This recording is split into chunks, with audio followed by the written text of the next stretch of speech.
उपासक की अंतर्दृष्टि कब आती है? सेवा, स्वाध्याय, सुमिरन, सत्संग, फिर अंतर्दृष्टि समाधि। जो सेवा में प्रमादी है, भगवत सेवा, गुरु सेवा, समाज सेवा, वो किसी मार्ग का पथिक नहीं है, किसी मार्ग का पथिक नहीं। बड़े बड़े महापुरुष जो ब्रह्मबोध हो गए या भगवत तत्व में स्थित हो गए, उनको भी इस भगवत स्वरूप समाज की सेवा करनी ही पड़ी। शरीर में जब तक हमारे बल है, तब तक हमें समाज स्वरूप, भगवत स्वरूप, गुरु स्वरूप, वो एक ही परमात्मा बैठा है, हमें सेवा में तत्पर रहना है। क्योंकि इस शरीर से बहुत जन्मों में अशुभ कर्म हुए हैं, उनका क्षय सेवा से होता है। प्रगट शरीर से जब हम सेवा करते हैं, इसका प्रभाव मन पर पड़ता है। जो हम क्रियाएं करते हैं, उनका प्रभाव मन पर पड़ता है। यदि अशुभ क्रियाएं हैं तो मन गंदा संकल्प करने वाला मलिन होता चला जाएगा। शुभ क्रियाएं हैं, थोड़ा पवित्र होता जाएगा। लेकिन आपकी शुभ अशुभ दोनों से परे क्रियाएं भगवत स्वरूप, तो आपका मन भगवत स्वरूप हो जाएगा। तब अंतर्दृष्टि खुलती है, एक एक इंद्रिय परम पावन हो जाती है। ये 7 बातें पूज्य श्री राधा बाबा आदेश कर रहे हैं अंतर्दृष्टि खोलने के लिए। साधक प्राणों की बाजी लगा करके भी इनका कभी उल्लंघन न करे तो 4 अनर्थों का अपने आप नाश हो जाता है।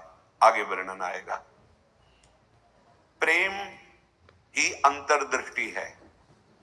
प्रेम नेत्र, हरिवंश नेत्र, ही के नयन निहार, अंतर्दृष्टि, ये एक ही शब्द के बहुत से पर्यायवाची हैं। प्रेम नेत्र कह रहे, प्रेम न बाड़ी नीपजे, प्रेम न हाट बिकाए, राजा परजा जेहि रुचे, शीस दे ले जाए। समझो, प्रेम ये बाजारू वस्तु नहीं कि खरीद लोगे पैसा देके। प्रेम ये ऐसा नहीं कि खेती बाड़ी है, आप मेहनत करके इसे उपजा लोगे। नहीं, बोले चाहे राजा हो या प्रजा हो, जिसे भी प्रेम चाहिए, शीस दे ले जाए। नारायण अति कठिन है, हरि मिलन की बाट, या में पग पीछे धरे, प्रथम शीस दे काट। प्रथम शीस दे काट, शीस दे ले जाए, इसका क्या भाव होता है? अहम का समर्पण, बिका हुआ मैं हूं, मेरी कोई इच्छा नहीं, मेरी कोई चाह नहीं, अब जो ही कहें करें हम सोई, जैसा वो करते जोई जोई प्यारो करे, सोई मैं भावे। बात हो गई। प्रेम नेत्र खुलने का अधिकारी हो गया। ये अहम ही तो नचा रहा है। ये कभी वैराग्य में बैठा लेगा, कभी तपस्या में, कभी भोगों में, कभी प्रमाद में। इसके अनुसार थोड़ी भूमिकाएं बनती हैं भक्ति की या ज्ञान की। आचार्यवाणी, गुरुवाणी, उनकी आज्ञा अनुसार चलने पर हृदय में भूमिकाएं जागृत होती रहती है। ये अहंकारी, देहाभिमानी सुधरना ही नहीं चाहता, मनमानी आचरण करना चाहता है। मनमानी आचरणों से ही तो आज तक हम विमुख रहे, सुख से, शांति से, भगवदानंद से। दुख और अशांति, क्लेश और बंधन बार बार यही मन और बुद्धि तो दे रहे हैं। बिल्कुल सत्य बात कह रहा हूं, इसे केवल सुनना ही मत समझ लेना। पूज्य राधा बाबा के वचन। ये 7 आए बिना तुम चाहे प्रेम के प्रवचन कर लो, चाहे सुन लो, प्रेम तुम्हारे हृदय में जागृत नहीं होगा, अंतर्दृष्टि नहीं खुलेगी। श्रीपाद कह रहे अंतर्दृष्टि पश्य वृंदावनस्य, अंतर्दृष्टि से वृंदावन का दर्शन होता है। हमारी देखो बाहर नेत्र तो है, पर त्रिगुणात्मिका माया के हैं। स्त्री दिखाई देती, पुरुष दिखाई देता है, जड़ दिखाई देता है, चैतन्य दिखाई देता है, अच्छा दिखाई देता है, बुरा दिखाई, ये कुछ नहीं। यहाँ सब चिदानंद वपु, प्रियाजू की सहचरियां और दिव्य एक पत्ते की कांति के बराबर भी महामहिम वैकुंठ नहीं है। ये वृंदावन है। वृंदावन दुति पत्र की उपमा को कछु नाही, कोटि कोटि बैकुंठ होते सम कहे न जाए। क्यों कि एक एक पत्ते और फूल में मेरी लाडली जू का प्रतिबिंब पड़ता है। पत्र प्रसून बीच प्रतिबिंब ही, नख सिख प्रिया जनावे। कहां बैकुंठ में वो सुख तो सखाओं को भी अच्छा नहीं लगा बैकुंठ का।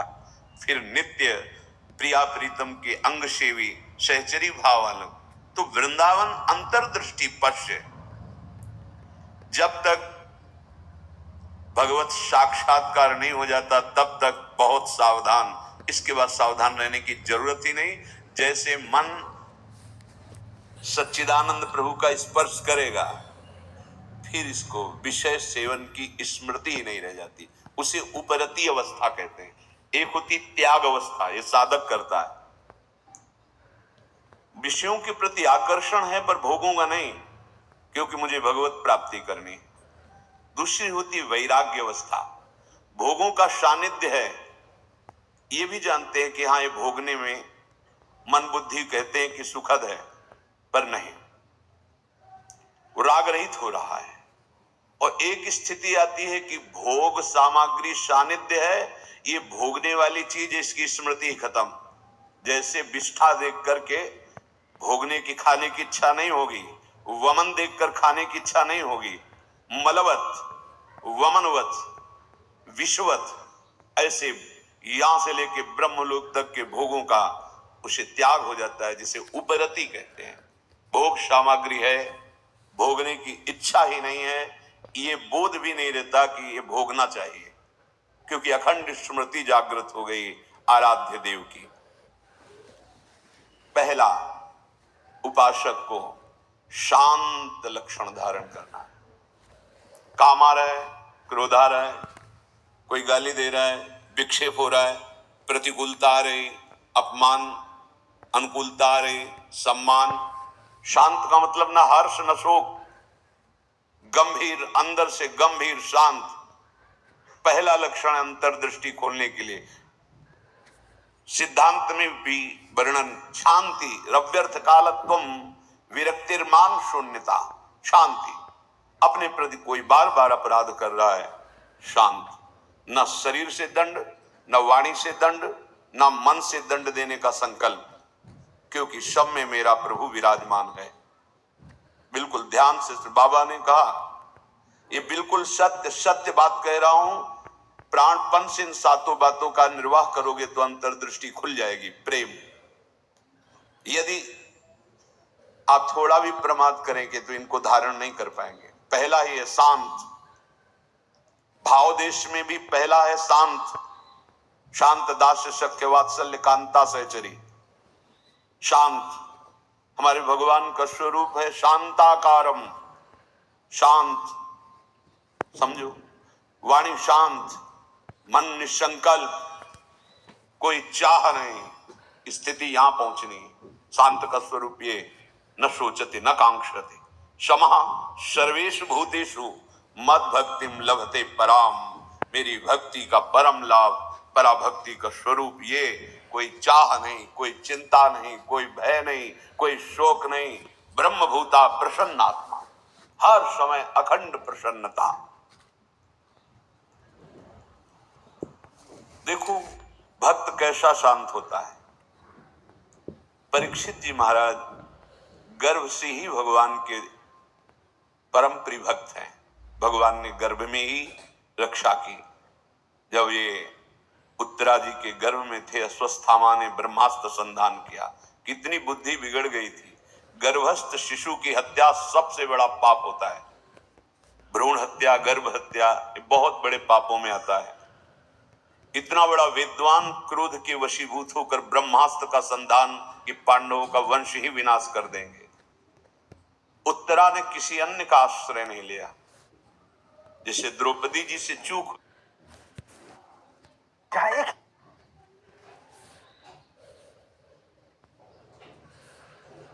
किसी अन्य का आश्रय नहीं लिया। जिसे द्रौपदी जी से चूक हुई, पतियों का आश्रय, सभा में बैठे हुए महापुरुषों का आश्रय, भुजाओं का आश्रय, दांत का, उत्तरा ने नहीं। जे ही देखा कि जाजुल्यमान ब्रह्मास्त्र गर्भ नष्ट करने के लिए आ रहा है, हाथ उठाया और तुरंत भगवान का हे करुणा निधान गोविंद, पूरा शब्द नहीं हुआ, भगवान गर्भ में ही प्रकाशित हो गए, आसपास गर्भ की रक्षा कर रहे हैं। परीक्षित जी गर्भ से ही भगवान के भक्त हैं। अधर्म का धन कोई भी हो बुद्धि भ्रष्ट कर देता है, बहुत इससे बचा जाता है। आप इससे समझिए अधर्म के धर्म का कितना प्रभाव होता है। जबरदस्ती बलात् राजाओं को जीत करके वैभव छीनना, यह स्वभाव था जरासंध का। संतों के मुख से सुना कि जब भीम के द्वारा भगवान ने जरासंध का वध कराया, सहदेव का तिलक किया, पर उसका वो मुकुट जिसमें बहुत से राजाओं की जीती हुई रत्न मणियां हीरे आदि थे, वो मिला के सबसे 20,000 तो कैद किए था। जैसे पशुओं की बलि देना हो, ऐसे वो बलि देने के लिए 20,000 राजाओं को वही मुकुट एक दिन परीक्षित जी अपने मस्तक पर धारण किए। धारण करते ही शिकार खेलने का मन, चल पड़े शिकार। इतनी प्यास असह्य हो गई कि ऋषि आश्रम में गए, वो समाधिस्थ थे, अपने स्वरूप में स्थित थे। कोई है आश्रम में, मुझे बहुत प्यास लगी है। वहां तो समस्त इंद्रियां, मन बुद्धि सब चेष्टा रहित है, भगवत स्वरूप में एकदम डूबे हुए, बाहर से शांत, कोई चेष्टाएं न सुना रही न दिखा रही, कोई इंद्री काम नहीं करेगी, क्योंकि सौम्य अवस्था को प्राप्त समाधिस्थ महापुरुष। पता नहीं कैसे ऐसी बुद्धि बदल गई इतने बड़े महाभागवत की।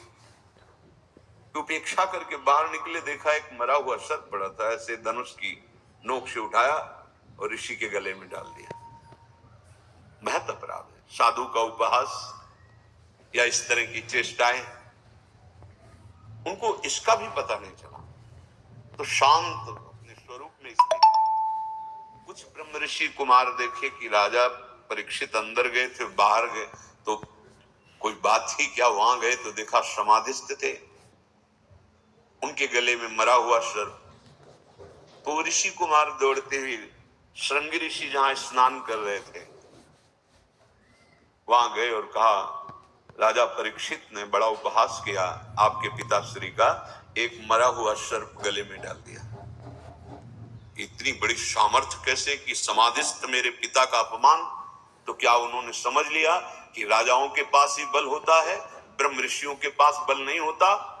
नौ किशोर अवस्था है श्रृंगी ऋषि की, उसी जल से आचमन किया और कहा, आज मैं दिखाता हूं कि ब्रह्म ऋषियों का बल क्या होता है। इसने मरा हुआ सर्प मेरे पिता के गले में डालकर एक ब्रह्म ऋषि का अपमान किया। मैं शाप देता हूं, आज के 7वें दिन तक्षक सर्प इसे डसेगा और कोई त्रिभुवन में नहीं बचा पाएगा। ऐसा ही हो। और दौड़ करके आए और पिता के गले में लग गए।